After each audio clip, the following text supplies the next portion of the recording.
Good morning, बच्चों. How are you? Okay, we are ready to start a new video for class 12, and the name of the chapter is Sweetest Love I Do Not Go. Sweetest Love I Do Not Go. This is your very first chapter of class 12. So, before we start the topic, let us know something about John Donne and the poem. Especially, I would like to tell you the poem Sweetest Love I Do Not Go has been composed by the greatest poet John Donne, who belonged to England, and he was born in the year 1572 and he died in the year 1631. So, we should know something more about John Donne. I have made some important points for you, all my dear students. The poet of Sweetest Love I Do Not Go is John Donne, and remember one important point: John Donne was a metaphysical poet. He was the pioneer of a new kind of lyrical and satirical poem called metaphysical poetry. John Donne किस धर्म को मानने वाले थे? Roman Catholic धर्म के मानने वाले थे. जॉन डन के फादर एक बिजनेसमैन थे, एक ट्रेडर थे.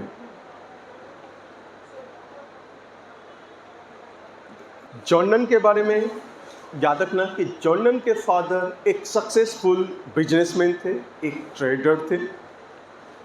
जॉन डन अपने फैमिली का, यूँ कहिए जॉन डन अपने पिता के तीसरे बच्चे थे. कुल 6 बच्चे थे उनके फादर को, और 6 में से ये तीसरे नंबर पर थे. तो यहाँ हम इंडिकेट किए आपको, फादर का नाम इन्हीं के नाम पर था, जॉन डन. अपने नाम पर ही अपने बेटा का नाम रखे थे जॉन डन, और माँ का नाम था एलिजाबेथ हेवुड. जॉन डन का नेशनलिटी क्या था? इंग्लिश था, वो इंग्लैंड के थे. ठीक है. कंट्री का नाम पूछा जाए किस कंट्री से बिलोंग करते हैं, तो जॉन डन इंग्लैंड से बिलोंग करते हैं. जॉन डन का डेट ऑफ बर्थ कब हुआ था दोस्तों? 1572, और मृत्यु 1631. ये कंफर्म याद है आप लोग को, इसको मिस नहीं करना. जॉन डन जॉइंड चर्च इन 1650. 42 साल की उम्र में इनको एंग्लिकन चर्च का हेड चुना गया था. ये बात याद रखना. कितने वर्ष की उम्र में? 42 साल की उम्र में. ईस्वी कौन सा था? 1615 का. इनकी स्पाउस यानी पत्नी, इनकी पत्नी का नाम था एनी मॉरे, और इनका शादी कब हुआ था इनसे?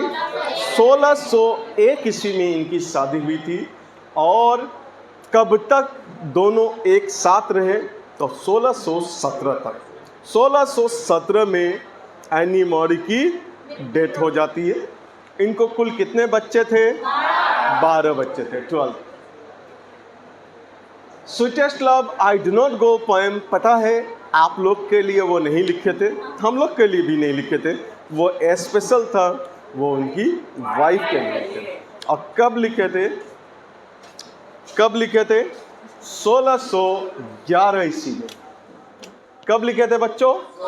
1611 ईस्वी में लिखे थे, जब वो यूरोप के टूर पर थे. यूरोप के टूर पर जाने वाले थे.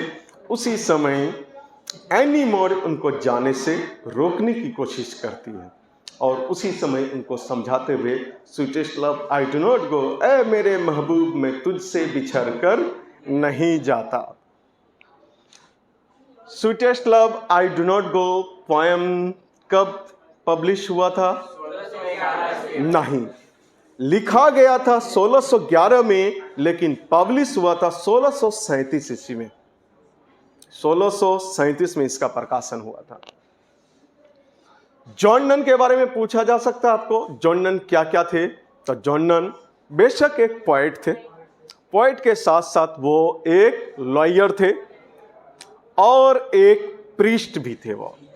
ठीक है, प्रीस्ट समझते हैं, पादरी या प्रीचर भी दे सकता, उपदेश देने वाला, धार्मिक उपदेश देने वाला। जॉन नन जो पोएम लिखते थे उनका सब्जेक्ट क्या होता था? तो सब्जेक्ट में लव, सेक्सुअलिटी, रिलीजन और डेथ, इन पर वो फोकस करते थे। जॉन नन कितने तरह की कविताएं लिखे हैं? तो एक आता है सॉन्ग्स, सोनेट्स। सोनेट्स समझते हैं, ये इंपॉर्टेंट बात है। सोनेट्स किन पोएम को कहा जाता है? तो वो पोएम बच्चों जिनमें 14 लाइन्स होते हैं, 14 पंक्ति के पोएम को हम लोग सोनेट कहते हैं। और सेटायर, व्यंग, एलिजीज, एलिजीज मतलब हुआ शोकगीत, और सरमोन्स, उपदेश। बच्चों कुछ वर्ड्स आप लोग को याद रखने हैं, ये कभी भूलना नहीं, एग्जाम के लिए बहुत इंपॉर्टेंट है। हम ज़्यादा नहीं, 5 से 6 वर्ड को इसका लिए हैं, ये 5 से 6 वर्ड आप लोग को माइंड में मेंटेन करना। वेरीनेस, इस पोएम में जो वेरीनेस का इस्तेमाल हुआ वहाँ किस मीनिंग के साथ इस्तेमाल हुआ? पोएम का पहला ओपनिंग लाइन है, sweetest love I do not go for weariness of the. वहाँ वेरीनेस का मीनिंग आपको एग्जाम में पूछता है कि वेरीनेस का मतलब होता टायर्डनेस, थकान। जेस्ट, जेस्ट मीन्स होता है मजाक करना, मजाक उड़ाना, यहाँ joke. Yesternight, yesternight का मतलब होता कल रात, तो वहाँ इंग्लिश में ऑप्शन दिया रहेगा last night. Feeble, feeble, oh how feeble is man's power, एक लाइन है, सुपर हिट लाइन है। फेबल का मतलब वीक या फ्रेल, कमजोर। साइट्स, साइट्स का मतलब आहें भरना, दर्द से कढ़ाना। यहाँ जो पोएम में मीनिंग है दर्द से तरप उठना, तो साइट्स मीन्स साई, आहें भरना, मौन, ग्रोन, दर्द से कढ़ाना या दर्द से तरप उठना। पार्टेड, पार्टेड का मतलब लेफ्ट। अगर ऑब्जेक्टिव में वर्ड मीनिंग आए तो यही सब वर्ड आपको आता है। So are you ready for the objectives? Okay, let us start.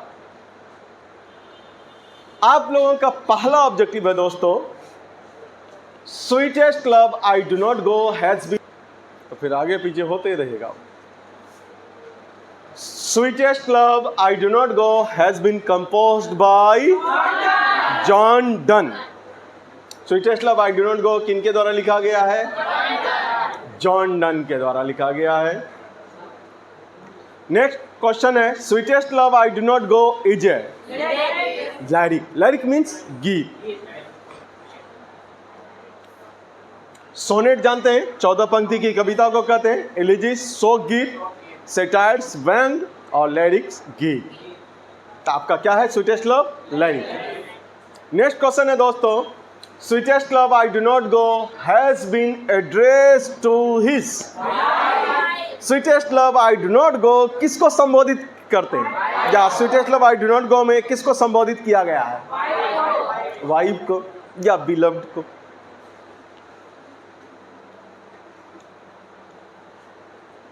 Next question है दोस्त, the poem sweetest love I do not go was written in, actually में यहाँ कंपोज्ड होना चाहिए। Sweetest love I do not go was composed in 1611। Next question, sweetest love I do not go has been composed when John Donne goes to, जब John Donne जाने वाले रहते हैं। कहाँ जाने वाले रहते हैं कि ये पोएम, सिचुएशन समझ रहे थे? वो घर से निकलने पर थे और इधर वो शुरू हो जाती है।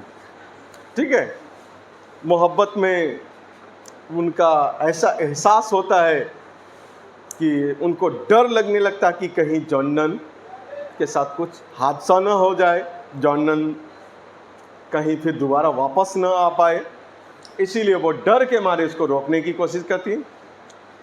यूरोप के टूर पे जाने वाले रहते हैं, या कहिए जर्मनी के टूर पे वो जाने वाले रहते हैं। According to John Donne, death is inevitable. Question समझिए, जॉन नन के अनुसार कौन है जिसको रोका नहीं जा सकता? इनएविटेबल मतलब अपरिहार्य, जिसको रोक नहीं सकते। डेथ, मौत को कोई रोक नहीं सकता।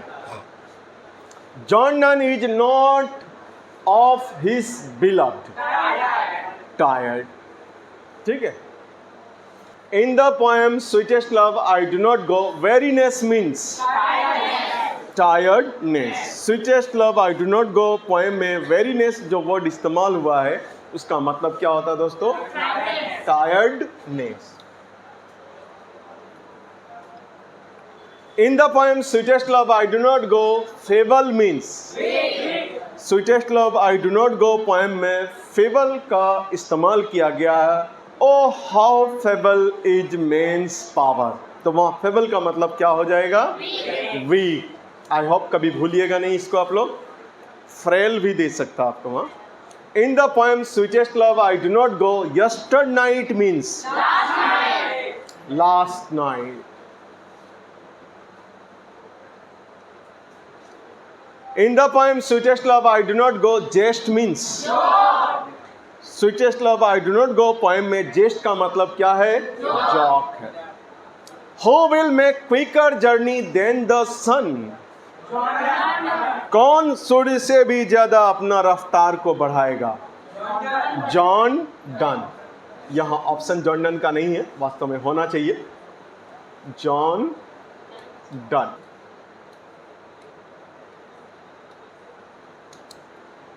नेक्स्ट क्वेश्चन है, according to John Donne man's power is very week.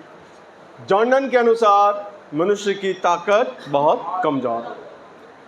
According to, अच्छा, John Donne compares his journey with the, John Donne अपनी यात्रा का तुलना किससे करता है? सन से, द सन।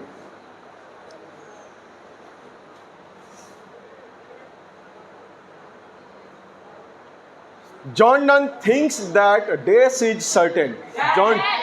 जॉन नन का मानना रहता है कि क्या निश्चित है? डेथ निश्चित। O how feeble is man's power is a line from sweetest love I do not go. John Donne wants to go away because he wants to feel the blow of death। John Donne अपनी पत्नी से दूर किस लिए जाना चाहते हैं? क्योंकि वो मौत के एहसास को पाना चाहते हैं, उसके झटके का एहसास करना चाहते हैं कि मौत में कितनी तड़प होता है। John Donne wants to go away because he is not tired of his wife या beloved। नेक्स्ट क्वेश्चन है बच्चों, आराम से जवाब दीजिएगा। John Donne was born in 1572। Option D is the correct answer. John Donne died in 1631। John Nunn read and studied theology. Theology means धर्म शास्त्र। Must die at last, 'tis best is a line from Sweetest Love I Do Not Go. Nor in the hope the world can show a fitter love for me is a line from Sweetest Love I Do Not Go. Dace was forced to leave Oxford University without degree. John Donne को बिना degree का Oxford university छोड़ना पड़ा था, मजबूर होकर के। किस वजह से? रिलीजन की वजह से। जॉन नन ऑप्शन नहीं है तो एक ऑप्शन पक्का होगा, John Donne. According to John Donne death is certain. John Donne के अनुसार क्या सर्टेन है? Death. Who is known as the pioneer of metaphysical poetry? Metaphysical poetry का जनक किसको माना जाता है? जॉन डन को। John Donne is a days poet, metaphysical. This wants to accept death gladly. कौन खुशी से मौत को गले लगाना चाहते हैं? John Donne. John Donne was the pioneer of a new kind of poetry, lyrical and satirical, called metaphysical poetry. John Donne एक नए किस्म की पोइट्री के जनक माने जाते हैं। वो किस तरह का था? लैरिकल एंड सैटारिकल, जिनको हम लोग क्या कहते हैं? Metaphysical. John Donne is a days poet. Option है romantic, nature, metaphysical, none of these. Metaphysical. समझ रहे हैं ये क्वेश्चन कितना इंपॉर्टेंट है? John Donne was born in England. किस देश में जॉन डन का जन्म हुआ था? He hath no desire nor sense, nor he hath no desire, nor sense, nor half so sort away has been taken from. यही वो लाइन है जहां जॉन डन अपने को सूर्य से कंपेयर करते हैं। कहते हैं न सूर्य के पास न कोई डिजायर है, न उनको कोई सेंस है, और न ही वो अपने रास्ते को भी सॉर्ट कर सकता। But believe that I shall make speeder journey, since I take more spurs than he. The line from Sweetest Love I do not go. That thou lovest me as thou sayest, जैसा कि तुम मुझसे कहती हो कि तुम मुझसे बेपनाह मोहब्बत करती हो। कहाँ पर है थे? Sweetest love I do not go. According to John Donne, Dace is very helpless man. When thou sights not vain, but sights my soul away. This line has been taken from the poem Sweetest Love I do not go. Destiny may take thy part, and may thy fears fill, is a line from. ये line उस समय कहते हैं जब उनकी पत्नी बहुत रोने लगती है, बहुत मतलब कि डर महसूस करती है जॉन डन को लेकर के। तब वो उनको समझाती है कि अपने दिल में किसी किस्म के डर को, खौफ को, किसी बुरी भावना को जगह मत दो, नहीं तो बार बार जिस बात को लेकर के हम लोग दिल में घोटते रहते हैं वही हमारी किस्मत में लिख दी जाती है। ऐसा ना हो कि जिस डर का तुम्हें अंदेशा है बार बार तुम अगर दिल में लेके चलोगे तो वही तुम्हारे भी भाग्य में, मेरे भी भाग्य में लिख दिया जाए। They who keep one another alive never can never days be parted be। ये क्वेश्चन कहाँ से आया? लास्ट स्टेंजा का एकदम सबसे डेंजरस क्वेश्चन यही सबको मनाया था। ये जब तक डीप स्टडी नहीं होगा दोस्तों तब तक ये क्वेश्चन बनने वाला आपसे नहीं है। डीप स्टडी होना चाहिए, एक एक लाइन आपका पढ़ा हुआ होना चाहिए। यहाँ हो जाएगा parted be।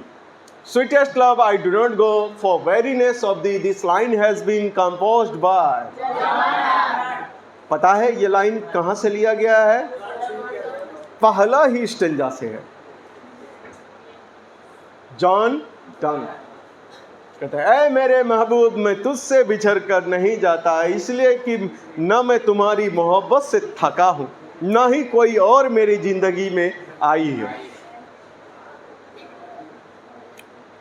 When thou weepst unkindly kind, जब तुम बेदर्दी के साथ रोती हो तो तुम अपनी आंखों से सिर्फ ये आंसू नहीं छलकाते बल्कि मेरे जिस्म के खून निकल आते। यानी तुम जितनी आंसुओं को बहाती हो उतना ही मेरे अंदर कमजोरी आते जाता, उतना ही मेरा खून बहता। यानी अपनी उनकी आंसुओं की तुलना अपने खून से किए हैं। कि तो जानबूझकर तुम जितनी आंसू बहाते जाओगी उतना ही मेरा खून निकलता जाएगा, मैं उतना ही कमजोर पड़ता चला जाऊंगा। किससे लिया गया है? Let not thy divining heart forethink me any ill. यहां अपनी महबूब को कहते हैं कि प्लीज भगवान के वास्ते, अब मोहब्बत के वास्ते मेरे बारे में अपने दिल में किसी किस्म की बुरी भावनाओं को जगह लेने मत देना। जिस दिल में तुम्हारी मोहब्बत है वहां बुराई को बैठने मत देना। कहां से लिया गया है? Sweetest love I do not go. According to John Nunn, the Son has nor desire nor sense. Line पर है, he hath। पुराने जमाने में हैथ नहीं चलता था, hath चलता था, ओल्ड इंग्लिश का वर्ड है। He hath no desire, no sense. According to the speaker in the poem, Sweetest love I do not go. Oh, 1 minute. Who is the speaker in the poem Sweetest love I do not go? Sweetest love I do not go poem का speaker कौन है?